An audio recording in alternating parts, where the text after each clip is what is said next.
Every year, the Academy Awards highlights the best Hollywood has to offer. And for the past few years, we've told you about some kind of lacrosse connection to Hollywood. Well, those stories are possible with help from the La Crosse Public Library. And this year, News 19's Dave Soley spoke with a retired library researcher, Jeff Rand, who came across this year's actor while going through some files. A lot of it's by accident. That's one way Jeff Rand finds stories about people, something he's always enjoyed writing about. I love doing research, and I've done family history since 1976, so looking at the life of a person and writing about it just fits me really well. One of his stories focused on a woman named Doris Dibble.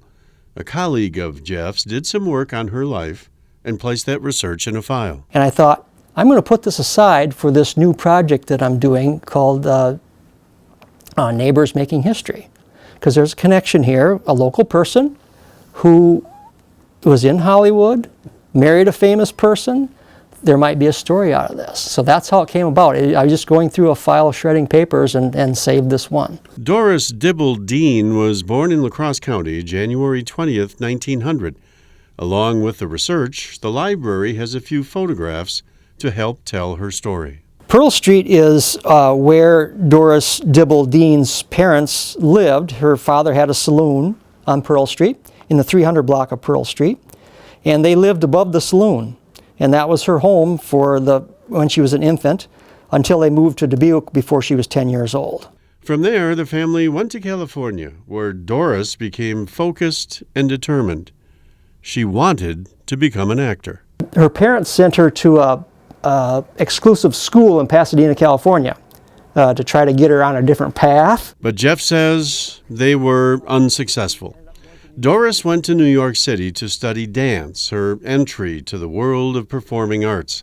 She became a dancer in the Ziegfeld Follies, then returned to California and made her debut in silent films when she was only 19 years old. One of the silent films that she appeared in, Doris Deane was acting in, starring with Frank Mayo, who was the big star of the film, showed at the Majestic Theater in La Crosse. She would go on to appear in about 13 silent films, but would become more famous, according to Rand, for who she married.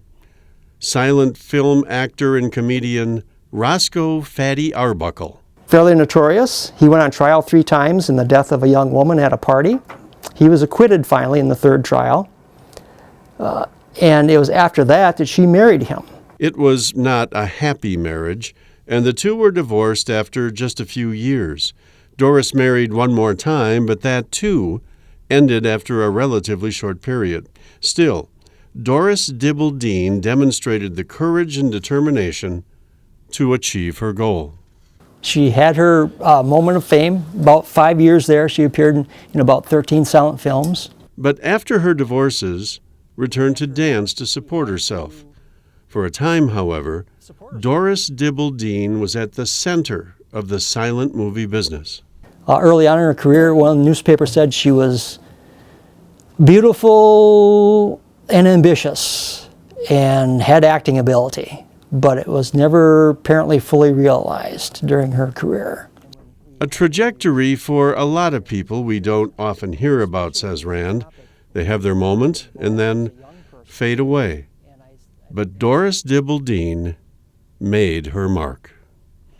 In La Crosse, Dave Soley, WXOW, News 19. Deane was Doris Dibble's stage name. She passed away in 1974.